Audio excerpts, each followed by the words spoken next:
Good morning. My name is Anish, and today I'll be telling you about number two. See, number two is ruled by the planet Moon. Having said that, see, whenever we discuss numbers and when we discuss planets, it's not that the planets affect the numbers totally. There is a part of number which is affected by the planets, and there is another part of the number on which the number has an energy or frequency of its own. So never make the mistake of thinking that the number is totally affected by a planet. If that was the case, then the variations of base numbers, that is your dates of the combinations of your date of birth, would not be would be behaving consistently and not totally ruled by the main planet number. Okay. Also in the birth number, see number two is basically what are the birth numbers for number two? Number two, number 11, number 20, number 29. Right? There are four birth numbers which add to the number two. In this, some numbers are different and the others are higher octaves of number two. Being or the moon. Basically, the numbers 11, 20, and 29 are higher octaves of number 2 or higher octaves of the planet moon. So, what happens in this case? The emotional content in the person is high, or the person is not. If the person is not able to control the emotional content, then it can reach dangerous levels. Now, I'll come to the base number 2. Number 2 is a good number per se. Because what does the planet moon do? Moon controls our mind. Moon controls our emotional connect with people. Moon controls our WBCs or white blood cells. So in a way, the moon controls our blood also. Partly it's controlled by Mars, red RBCs. So so what happens is the moon is responsible to a large way in which we connect with the world, that is with people, and how moon also controls liquidity or cash liquidity or liquidity of any kind, and how much liquid wealth we can generate or in general we can generate. This saying that if your mind is calm, money will come. If your mind is not calm, you know where you are. So it's very, but having said that, see the moon is never consistent. The first 14, 15 days the moon is in a waxing stage, and the next 15 days the moon is in a waning stage.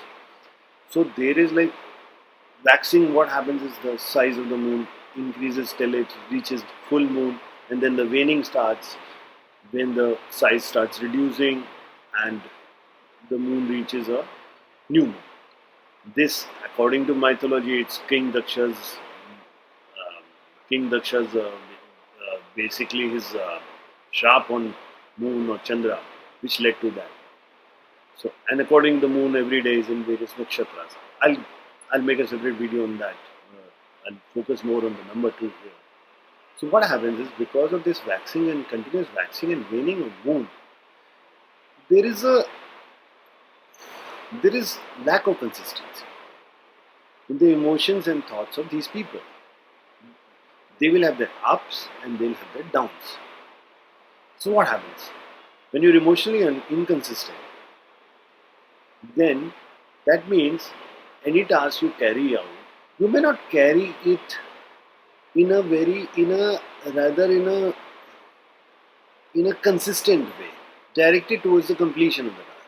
Hence, self motivation is very important for these people. But the positive side is when the octave is high, these people will finish the task because there will be so much of mental energy on a higher octave or on a higher energetic level of number two, then they'll finish the task. So there'll be times when they'll not be able to complete it properly, but there'll be times when they will really go about it in a full-fledged way and finish it. Only if they learn to control their minds and control their emotions. So what they need to do, number two people essentially should definitely meditate. Dear friends, if you can't meditate, please make it a point to go to Shiva temple, Lord Shiva's temple in the morning and put some water on the Shiva. With the mantra Om Namah Shivaya. That will do wonders for you. If you can't even put water, just go and see the shivling every night before going for work. And you will be able to achieve wonders in terms of calmness of the mind and achieve wonders in your professional and personal life. Also, what happens with moon is there is a continuous dark side which is not visible to us. But many people may know about it, or many people may know about it also, but there is a dark side of the moon, which we have heard of the titles of the movies, which is not visible to us or people on earth. Same way, these people have a side which they are aware of, but which is not visible or which is not apparent to other people.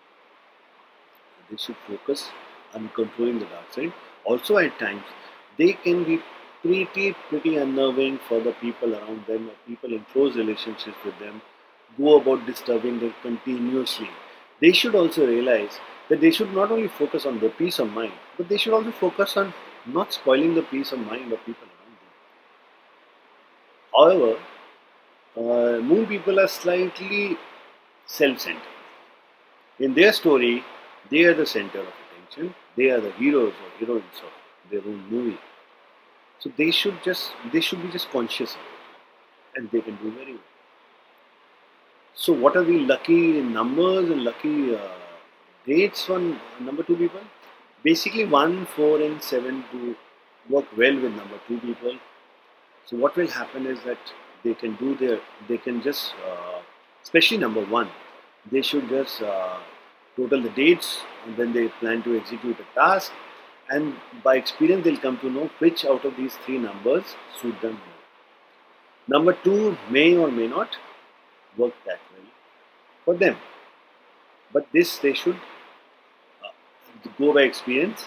But number one specifically should do very well for them.